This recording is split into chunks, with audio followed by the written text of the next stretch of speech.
And I brought them into the house of the Lord, into the chamber of the sons of Hanan, and the son of Egdaliah, the man of God, which was by the chamber of the princes, which was above the chamber of Maaseiah, the son of Shallum, the keeper of the door.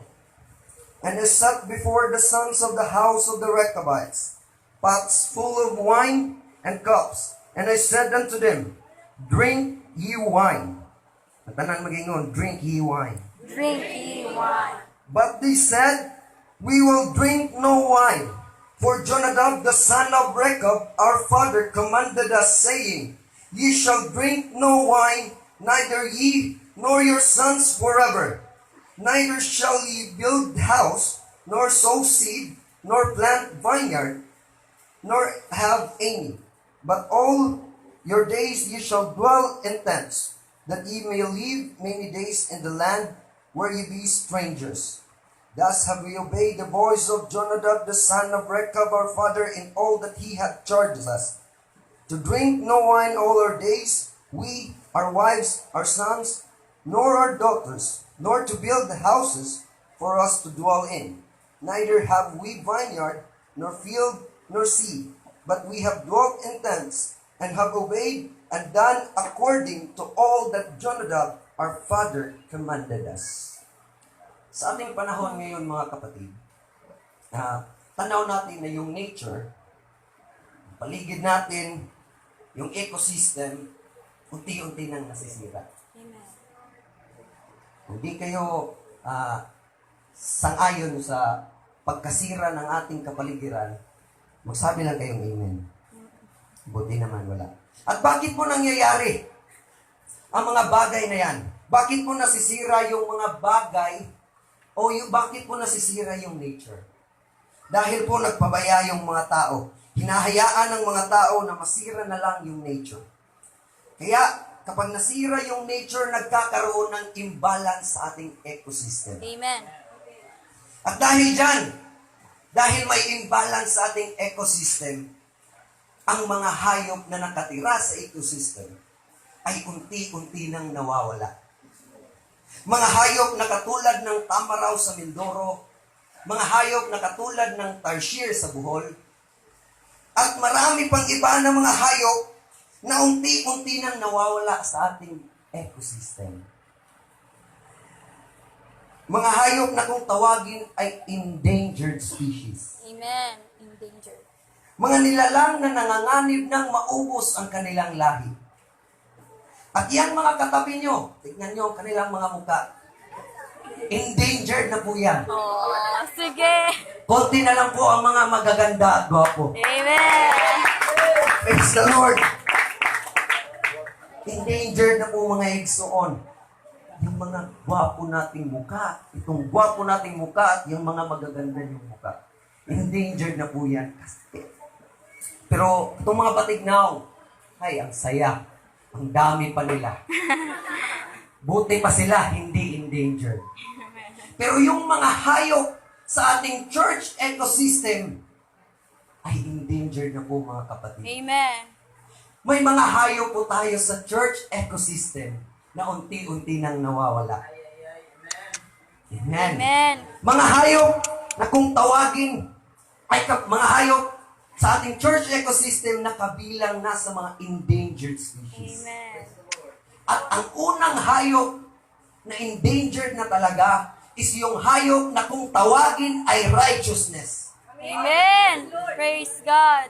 Alam nyo, kapag nawala yung hayop na righteousness sa church ecosystem, lahat ng tao magiging masama. Amen. Praise God. Kaya dapat pangalagaan natin yung hayop na righteousness, mga igsoon. Amen. At isa pa ang hayop na talagang endangered na. Sana mataas to. Mataas yan. Yung hayop na kung tawagin ay holiness. Endangered na po yan, mga kapatid. Hindi siya maano. Endangered na po yung hayop na holiness sa ating church ecosystem. Amen. At bakit hayop yung holiness? Kasi ganito yan. Kapag nakita tayo ng ibang mga denomination Kapag nakita tayo nila, lalo na yung mga kababaihan natin, kapag nakita nila, ganito talaga masasabi, wow, pre, grabe ang UPC. Hayop ang holiness. Amen. Ay unti-unti nang nawawala. Yung hayop na holiness ng UPC, Hallelujah. naging endangered na. Come on. Pero hindi pa huli ang lahat. So allow me to preach to you this message. Preserve the endangered species of God. Ako bihan niyo, Pastor Judy, sa mga pag-ampo.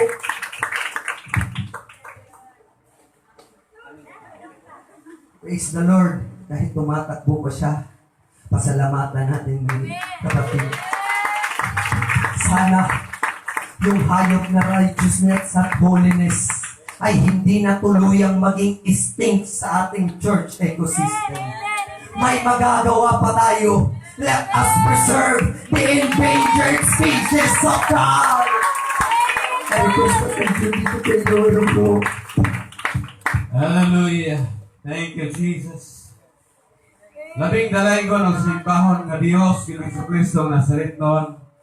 Dako among pagpasalamat kanimo Lord bisa pa ni kagabihon karon Lord God. Himo nakita bisan pa ang mga young people nagakausa o Dios. Humas na makasing-kasing nga may kalipay, may kadasig ana sa pagdaig, pagsimba kanimo Ginoo. Gumagay na Ginoong gikan pa sa ayo nga dapit na pasalamat o Dios Lord. Ikaw naghatag kasibot na makasing-kasing o Dios. Na makabot sa mga dapit na mahal nga balaan sa tanan. Hatumo tuyo, Ginoo ikaw ilang masimba, ilang maday, Ginoong Dios, ilang kapasidunggan, ang imong balaan, pangalan ni Jesucristo ang Nazareton. Dalay ko ang kao Dios, o salamat po sa kasiyang pagkugas o kadasig sa makasing-kasing Ginoo. Nini maambulato Ginoong Dios ilang youth, 12 fellowship o God. O salamat ng ikaw, o Dios, paday nagapamuha sila mga kinabuhi sa amahan ng langit nun. Nabisan pa Ginoong Dios, Lord, na sila mga kinabuhi, Ginoo, ilang imong nakita amahan ng balaan sa tanan. Ang ilang mga pagpangabudlay, ang ilang mga paghago, Ginoong Dios, o salamat. Kadiya kanimo Ginoo, all the evil, God, will not in vain. Dili kini makalang sumala sa mga sa Ginoong Dios. Na ikaw ginamagabalos o pilo-pilo mga panalangin na kinaginaw nila sa material mga butang. Nila sa bagay, financial nila pagbisan pa Ginoong Dios. Sa ibintahan ng kahimtang Ginoong Lord ikaw. Para yung magapatubo, bisa pa rin mga kapatanunan Ginoong Dios. Na sila pala yung lingkod na mag-alagad kanimo. Taliwala sa mga circumstances, mga pagsulay, ang magkinabayawan salamat o Dios. Nakakangailang kadampan, nakakangailang kaluulan Ginoong Dios. Nakakangailang, mabuhay mo kawala yung makitang kamo sa mag-agap, bisa pa sa mga people Ginoo. Salamat talay kung ikaw, sulay katapusan ng kabhiyon ka o Dios. Salamat bisan pa sa pagkabasa sa mga pulong na mga kabayaan sa tanan. Malaumon kami Lord God sa manindot na mensahe Ginoo. Imong giandam ang mahal na langit ng alam imong pampanagatigo Ginoong Dios Lord God. Imong gibutang sa imong alagad para Diyon ibiyan hinito Ginoong Dios Lord. Hallelujah, continue to anoint him Lord God. And even the hearers of your words Lord Jesus Christ. Hallelujah. Hallelujah. Ikaw mag-anoint the ears at the nose of your hearts Lord God. Ano ikagabihan mga Ginoong Dios Lord. Ang tanan Lord God nga makaduhog sa iyong mga pulong ikasamang mensahe Ginoo. Magalutaw sa iyong presensya Ginoong Dios. Ay mong gamagaliw sa makasing-kasing. Ang walang Espiritu na Holy Ghost will move mightily in the heart Lord God. Palayon ka sa ulay katapusan. Salamat sa iyong pagkabuhay. Salamat sa iyong pagkabuhat ng Ginoong Dios Lord. Ano ito sa mga adlaw Lord. Paday ka mag-umol sa iyong mga katahon. Labi na sa mga kabatang unang Ginoong Dios kayo nakita Ginoo. Puso ka pagpita sa kawayaman. Salamat Ginoong Dios Lord God. Malaumon kami Dios. Dako ka ang among gilagaran. Dako ka ang among isita Ginoo. Ikaw ang Dios. Nagatabang ni King David. Ikaw ang Dios nagatabang ni Moses. Ikaw ang Dios nagatabang ni sa mga apostoles. O ikaw ang Dios. Among kauban karon. You are the great God. Dako ka na Dios. Among gilagaran.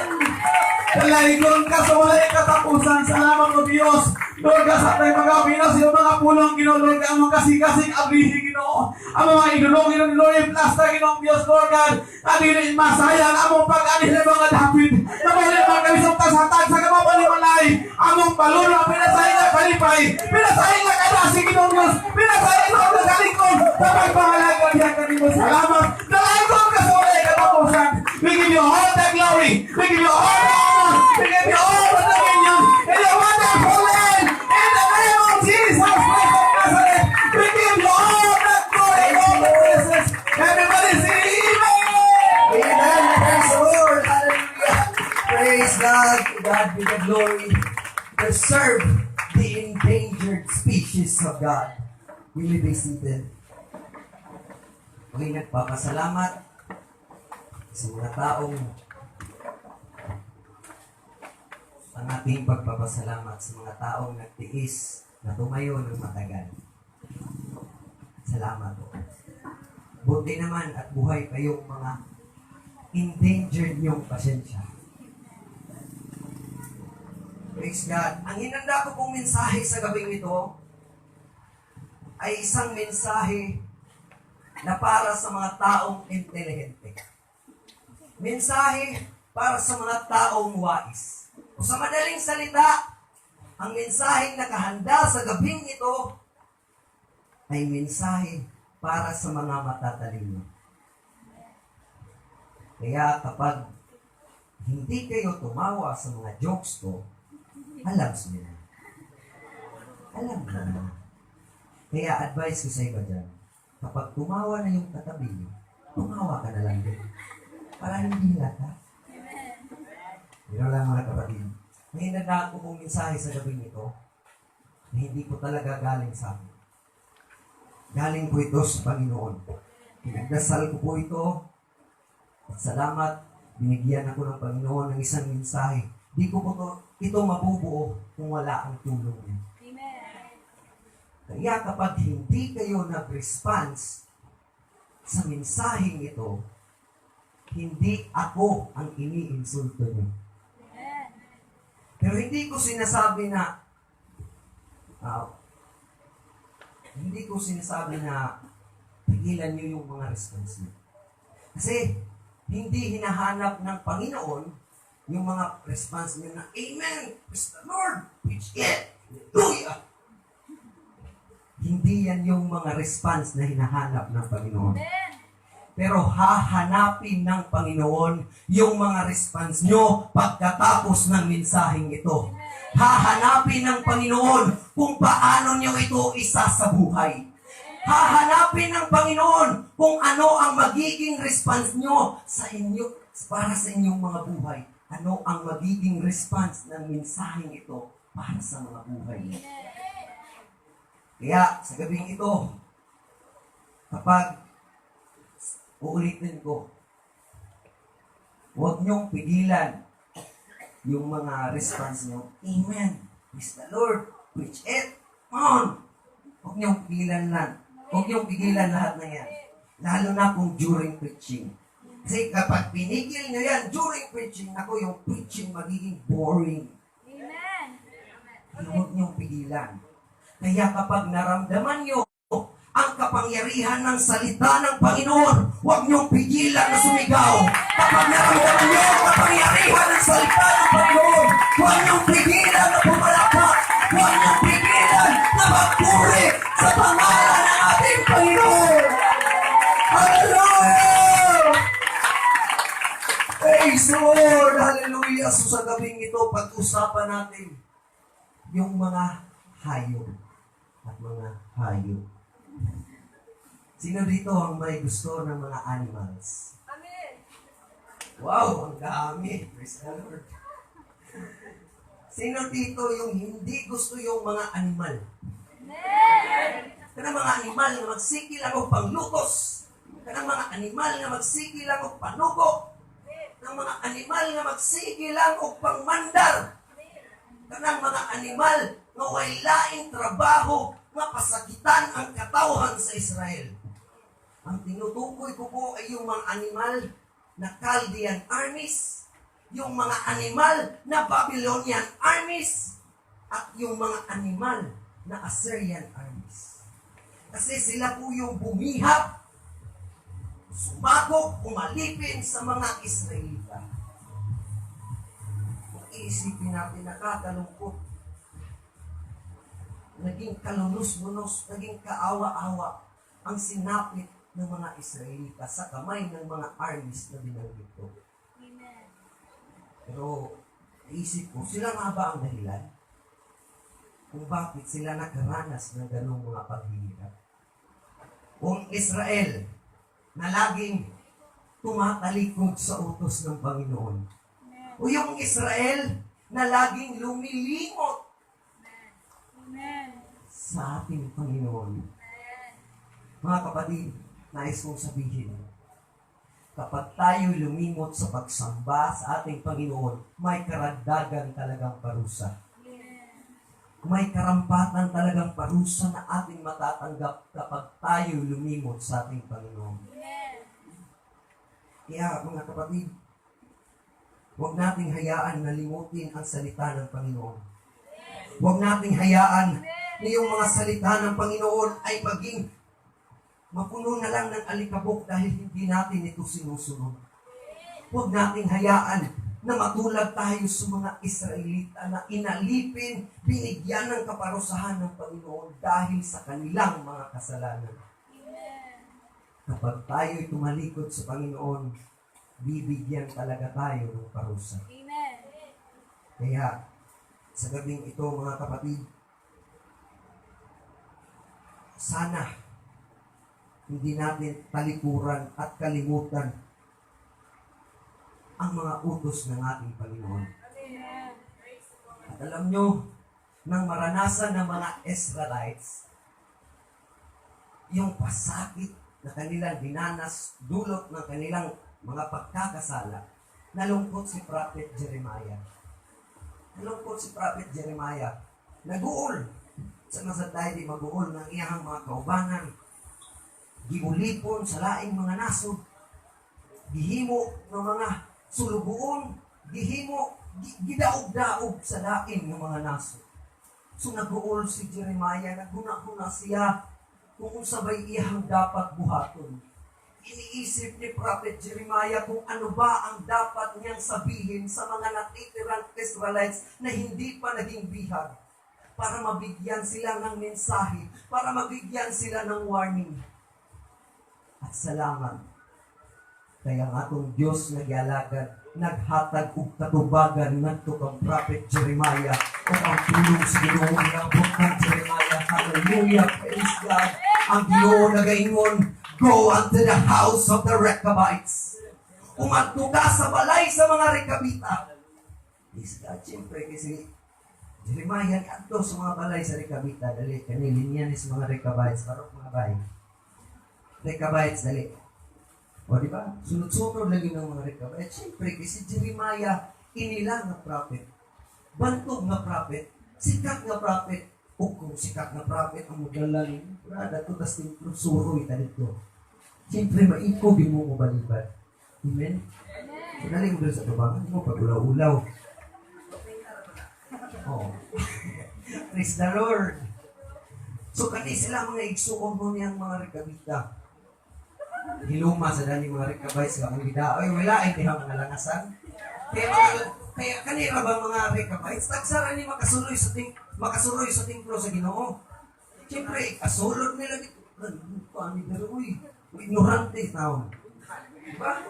Okay, action sa kuliha. Gidala, o kani si Prophet Jeremiah gidala sa usa ka kwarto, gipahimutang niya mga igsuon, mga Rechabites na lipay kay sila mga igsuon.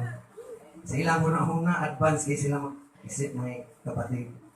Ang isip na nila kung ano kayang pagkain na ihahanda sa atin Jeremiah. Ano kaya mga pagkain ang ihahanda ni Jeremiah para sa atin. Pero habang sila'y nakangiti, habang sila'y nakangiti mga kapatid, biglang tumahimik ang kwarto. Biglang tumahimik ang paligid. Naisip niya ang song, ibuhat ni Prophet Jeremiah. Nag-andam og mga baldi. Baldi ba? Nagkong tadyaw. Kailan mo tadyaw? Banga mga igsoon. Andam og gusto kagalong. Kaya buhaton na diba? Ibulong sila mga igsoon. Ug sa kalit, ngingong si Jeremiah. Blood. Rechabites. Inom ka mo wine. Drink wine. Tuyo sa drink wine. Inom ka mo bino. Tagay. Sa Lord. Pero sila mga igsuong samtang sila giagda ni Jeremiah ug bino mga igsuon ang ilang hunahuna bisamo ug maayo. Diin sa ilang hunahuna naging aning ni si Jeremiah. Mahatagan man miniyag bino. Bisamo ilang hunahuna kung ako sang balibaran ang bino nga gihatag ni Jeremiah kasi ma-offend ni sikat nga propeta. Usahay sa itong mga kinabuhi na iga-offer kining kalibutan na. Nga usahay mo rag maikog ta o balibad na naigsunan ko. Maikog ta, kasi ma-offend sila! Pero hinumdumi, nga nung gisamok ang ilahang hunahuna. Gisamok ang hunahuna sa mga rekabayat sa mga igsuong tungod sa ilang pikas bahin. Ilang kong giunak na ang ilang amahan, ang ilang mga katigulangan, nagsugo kanila nga dili sila pwedeng mo inom o bino. Gisugo sila way back 200 years ago.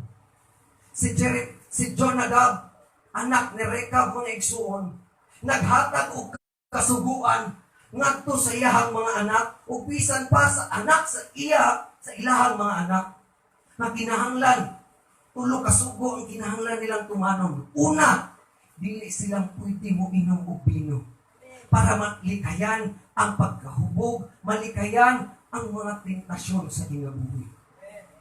Ikaduha, gisugo sila nga dili sila pwedeng magtukod og mga balay. Ni mo palit og mga balay mga igsuon ko. Muna isugo sa ilaha. Ug ikatulo, dili sila pwedeng mo palit og mga uma. Di sila pwede mo palit og mga kaparasan. Di sila pwede nga magtanom og mga pugas, magpugas og mga binhi. Naisugo nila. Karon, sa ilang una-una, siguro, kung kita sa ilang una-una ba, at 200 years na nanilabay ang sugo ni Jonadab, siguro weak na kahit nga kasuguan. Para di ma-offend ng prophet. Hindi na wato lang. Hindi ka rin makibaw ang ubang mga pamilya ng mga igsuon ko. Ang Rechabites, gibutang sa Ginoo sa usa ka sitwasyon. Diin gites ang ilahang loyalty. Kung asa ba sila magpabilin nga loyal sa sikat nga prophet na diin gihatagan sila, giagda sila og bino. Inila nga propeta o sa ilahang mga amahan, o sa ilahang mga katigulangan, nga diin dugay ng nagasugo, na kinahanglan dili sila magainom og bino.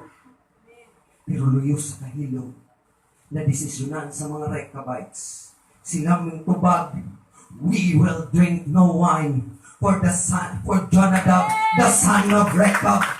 Hallelujah! Sila nagsugo! Hindi kami pwedeng mo inom o pino. Bisan pa ang among mga anak o ang mga anak sa among mga anak. Kites ang ilahang loyalty mga igsuong ko.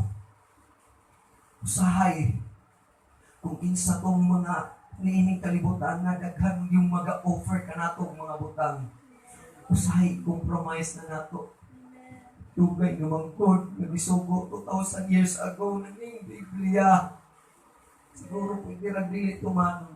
Usahay, nung hinungdan, nga nganong nawala ang hayop na righteousness. Nung hinungdan, nganong nawala ang hayop na holiness sa church.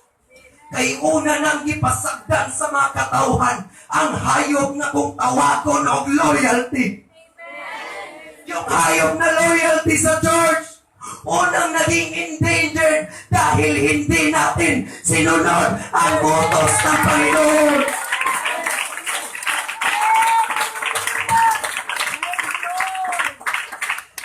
Nang sinuway natin ang kautusan ng Panginoon, nawala yung loyalty sa church. At alam nyo ba, yung loyalty kakambal yan ng obedience. We need to obey the word of the Lord. Kung ang mga Rechabites ay ninutusan ng kanilang ama na huwag silang uminom ng alak, tayo rin, inutusan ng sugo punta sa to ang langit ng amahan. Nga diin dili kita magahugoy-hugoy nining kalibutan na. Dili kita magpahiuyon nining kalibutan na. Mulikay kita sa mga pagpulutan. Mulikay kita sa mga butang kalibutan niya. Igsoon, everyday ginatesa nga tong loyalty diha sa Ginoo. Pero tungod kay wala na ang obedience diha sa church, nawala na po kining loyalty. Yung hayop na holiness, yung hayop na righteousness, nawala sa church dahil hindi tayo na natiling loyal sa ating Panginoon. Kung iisipin natin na yung panahon natin, talagang naging endangered na ang holiness, ang righteousness, pati yung loyalty tsaka obedience sa ating church ecosystem. Dahil unang-una, hindi natin pinanindigan ang word na obedience to the word of God. We need to obey the word of the Lord. Kasi may kakambal pa po yung hayop na obedience. Yung hayop na kung tawagin ay love. Sa ating panahon,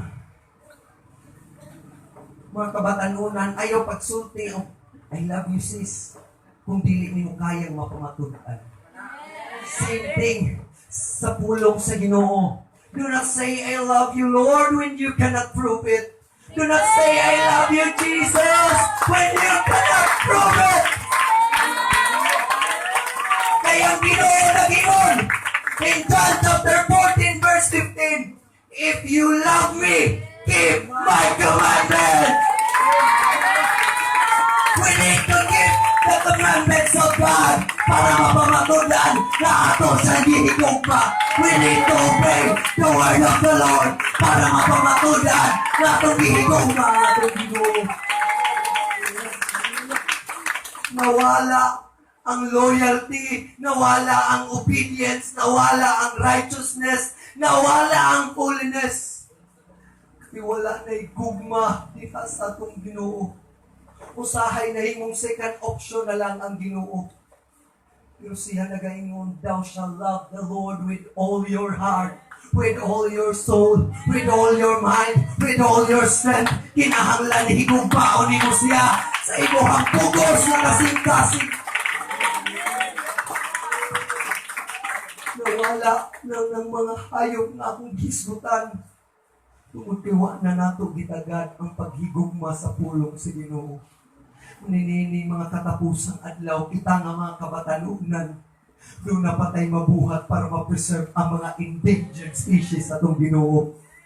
Napatay mahimo mga igsuon ko kung kita magahatag lang sa itong kaugalingon diha sa pag-alagad sa Ginoo, kung ato lang igatugyan ang atong mga kaugalingon uban sa atong mga pagpaubos. We need to humble ourselves before God. Alam niyo ba, nawala yung humbleness, nawala yung hayop na humbleness. Dahil hinayaan natin. Yung humbleness, nabubuhay lang yan kung nakatira sa church ecosystem ang love, kung nakatira ang loyalty, kung nakatira ang righteousness, kung nakatira yung holiness. Paano mo masasabing holy ka kung hindi ka humble sa salita ng Panginoon? How can you say you are righteous when you cannot prove it? How can you say that you love the Lord when you cannot prove it? Mga kapatid, we need to preserve the endangered species of our God. In these last days, tayo ang pag-asa. Tayo ang pag-asa. Tayong mga kabataan ang pag-asa ng ating church ecosystem. Huwag nating hayaan na tuluyan ng maging extinct, tuluyan ng magawala yung hayop na humbleness sa church. Kasi kapag nawala yan, kapag namatayan, ang matitira na lang is yung hayop na uod. At yung uod, yan yung pride. Yan yung Ang pride ang mudugta sa ato ang simbahan. Ang garbo mao'y ulod nga mudugta sa ato ang panimbahon. Ang garbo mao'y mudugta sa ato ang panimbahon. Tinatutugutan nga ang ulod mo'y magkinabuhi nining iglesia. Tinatutugutan na sa ecosystem adunay mga ulod nga mabuhi. We need to humble ourselves before God. Huwag nating hayaan na mawala na lahat ng mga hayop natin. Dapat pangalagaan. We are the hope of this church. Tayo na mga kabataan, umapapakita natin sa labas, mapapanatili natin yung holiness, yung righteousness. God will be glorified. If we do our best, if we do our best to continue to obey the word of the Lord, yung Father will be glorified into our good works. Dapat sa ating mga buhay, huwag nating hayaan na yung mga endangered species tuluyan ng maging extinct. Dapat natin silang ma-preserve. We are the hope of this church. We need to preserve the endangered species of God. Kailangan ma-preserve natin yung holiness kasi kinaangaan tayo ng ibang denominasyon dahil sa ating hayop na holiness. Pinakangaan tayo ng ibang mga tao dahil sa ating hayop na righteousness. Kung hahayaan natin na mawala yung mga hayop na yan, tuluyan ng mamumuhay ang mga ulod. Tuluyan ng mamumuhay ang mga uod sa ating church. Huwag po natin hayaan mga kapatid. We need to preserve the endangered species of God. Katulad ng mga rekbita, we need to remain loyal to our God. Na sa kanyang mga utos, kailangan natin tumayo, kailangan natin na hindi sundin ang mga offer ng ating sanlibutan ngayon. Yes, this world may offer you riches, pero do not compromise. Never compromise. Napapalitan mo na lang yung holiness ng worldliness. Never compromise. Na yung righteousness ay tuluyan ang mawala. Magiging self-righteous na lahat. Huwag nating hayaan na yung humbleness ay tuluyan ng huwag nating hayaan na tuluyan ang mawala yung hayop na humbleness sa church. Kasi mabubuhay palagi ang mga uod na tanging papatay sa church. Ang mga ulod, ang garbo man ni ulod na kanunay nga produkta sa simbahan. Ngunit kanunay nga produkta sa itong mga kinabuhi. Yes, professional ka, pero ihatag ang iyong pagkinabuhi sa Ginoo. Ayaw huna-huna na professional ko din nakumudahit sa Ginoo. Ipaubo sa Ginoo ang kawalinod. Dahil ang Ginoo, ihatag ang iyong talag. Ihatag sa Ginoo. Ipaubo sa iyong kinabuhi. Remain loyal na to God. Magapanindog kitang tanan mga isuod ko. Ang mga rekabites, di panalanginan.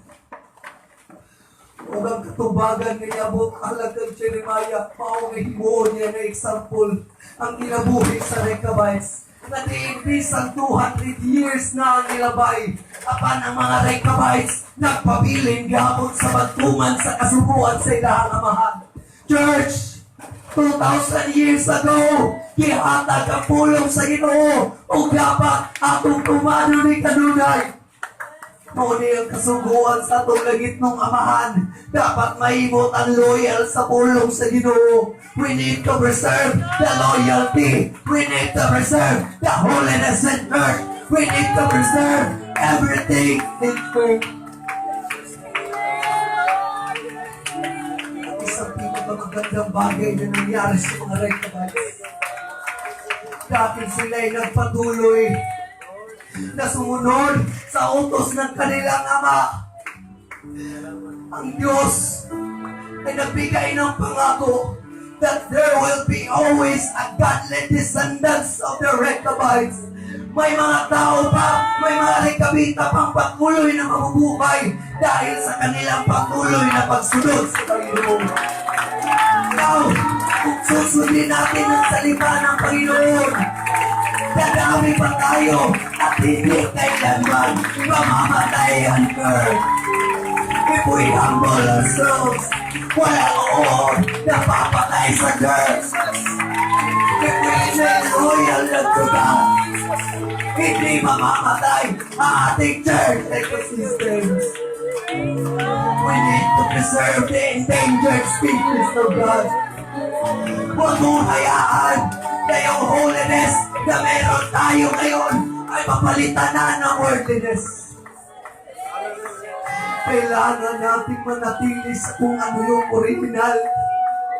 Kailangan nating ibigay ang ating mga sarili. Kung gusto mo ngayon na sabihin sa Panginoon na minamahal mo siya, do not just say, I love you, Lord, but prove it.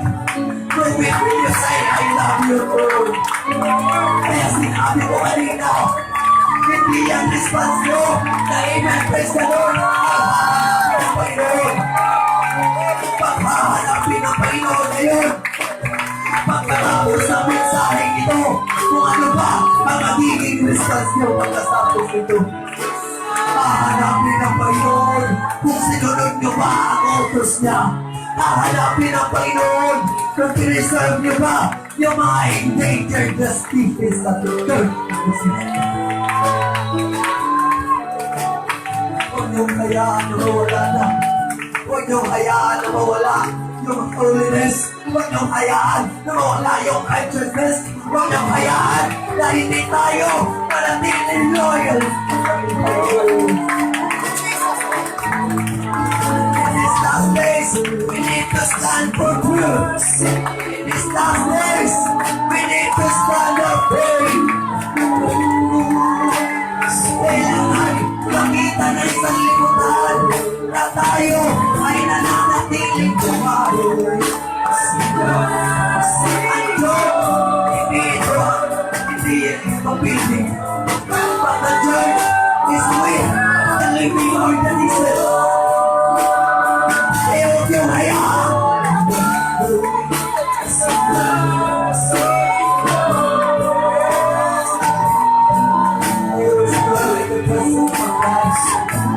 Siguro ang mga utusan ng Panginoon, huwag mong hayaan na mawala na mga kindness.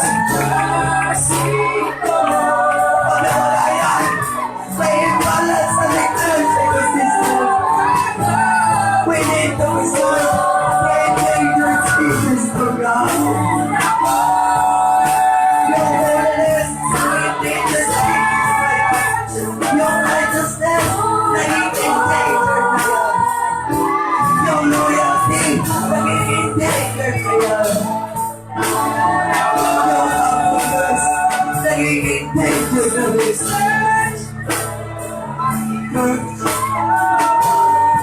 huwag natin hayaan na mawala ang Panginoon.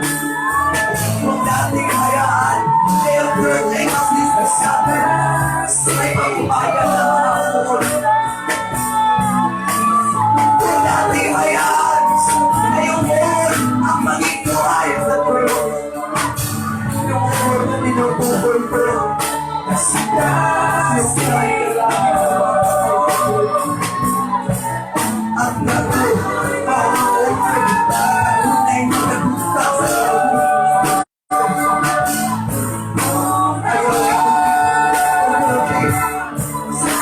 Kauloro na natin iglesia. Ayaw kuwate. Mga church ecosystem. Kauloro tungod sa kapot.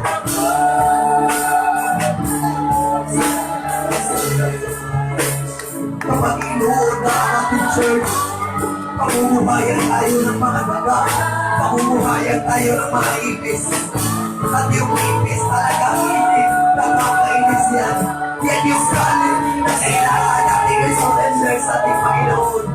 At yung daga, yung mga daga sa ating mga puso. Huwag natin hayaan na patuloy ang ating buhay. Yung daga, Yan yung kaba na laging nag-aaktibigan ng takot sa ating mga puso.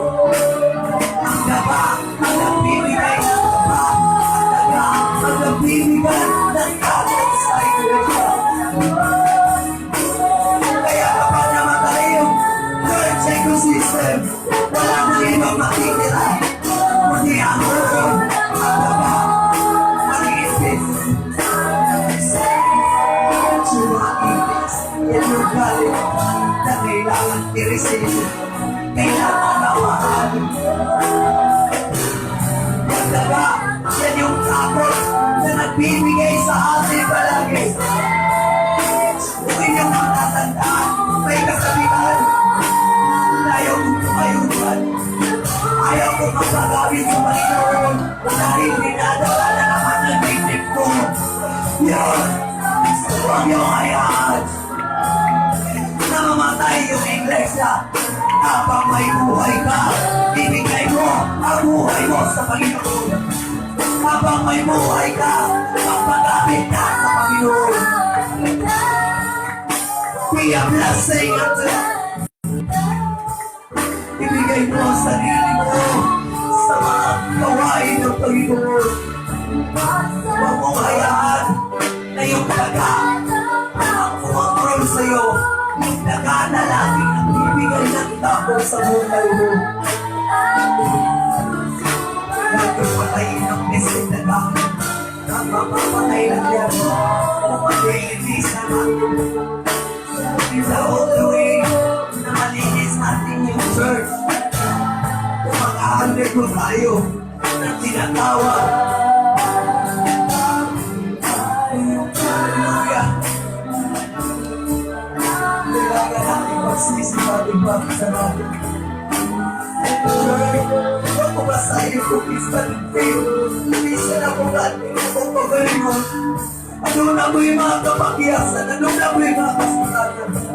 Pero dili na ito dapat tugutan.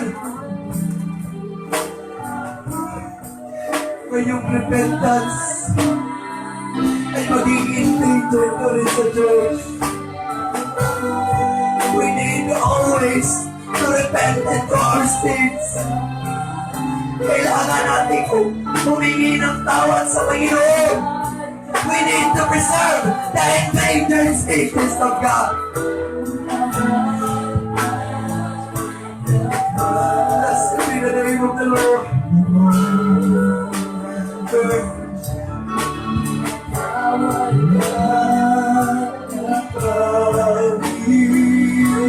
Gusto ng Panginoon na magpagamit kayo.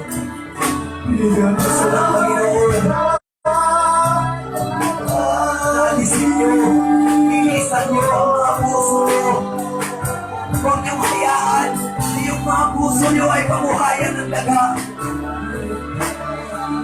Huwag kang tumulan sa patay na iglesia. Ang patay na iglesia, tinadaga, iniibis, pinuhol. Buhay ka. Buhay ka sa katawan ng Panginoon. Kailangan mong magpagamit sa Kanya. Kapag binigay mo ang sarili mo para sa gawain ng Panginoon, isang malaking tulad na yan para ma-preserve natin ang mga endangered species na ating Panginoon.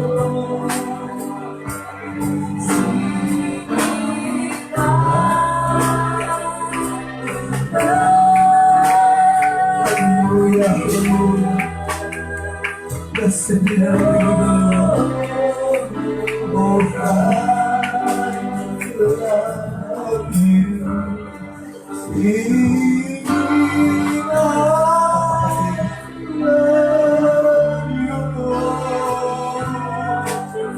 Kapag nasira yung ecosystem, kapag nasira yung nature, ang organisasyon na nakakasiwak, nakakalagap, is yung DENR.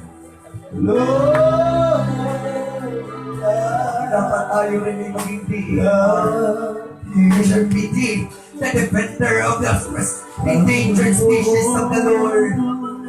We need to encourage others na kailangan i-preserve natin ang mga endangered species ng Diyos. And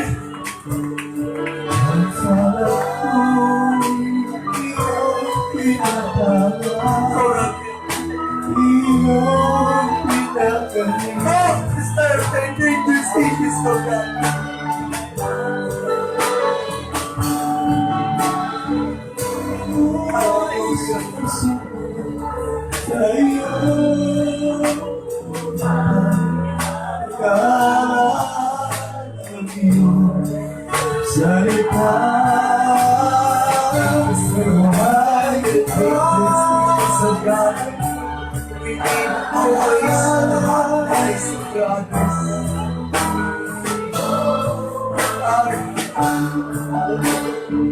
Para mag-preserve mo ang mga endangered species ng Panginoon, kailangan mong maging reserva.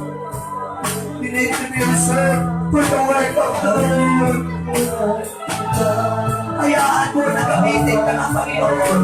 Hayaan mo na gamitin ka ng Panginoon para maging tagapagtanggol ng mga naging endangered na.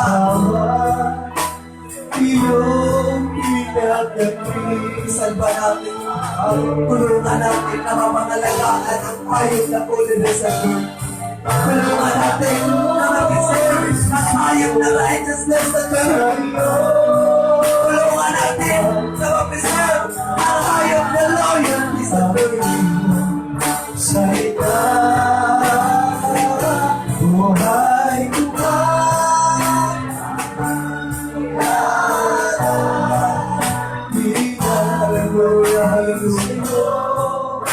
Panginoong Jesus, ikaw lang ang the Lord, pagtalihan. Ikaw lang, O Diyos, ang imatid.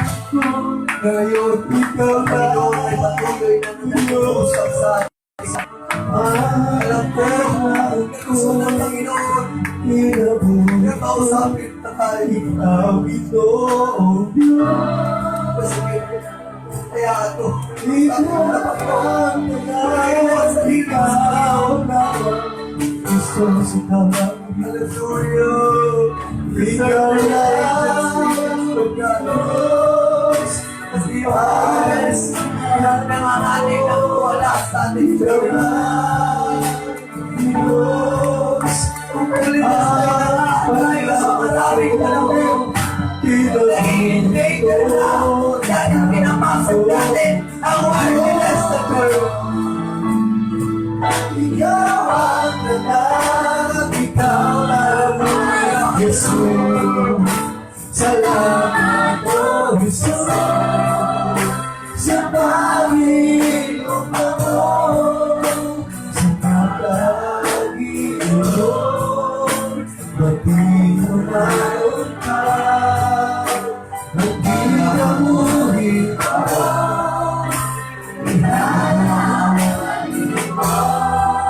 hallelujah,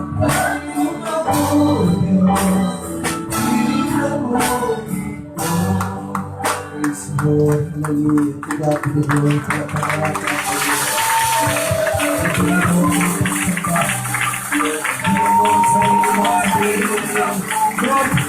ako na-preserve ang mga endangered species ko. Lord, ako sa isa sa tulong pangalaga ng mga endangered species ng Lord. Hallelujah, hallelujah. God be the glory for the body space. Praise God. Hallelujah. Sa makausap ang mga ikson. Praise God.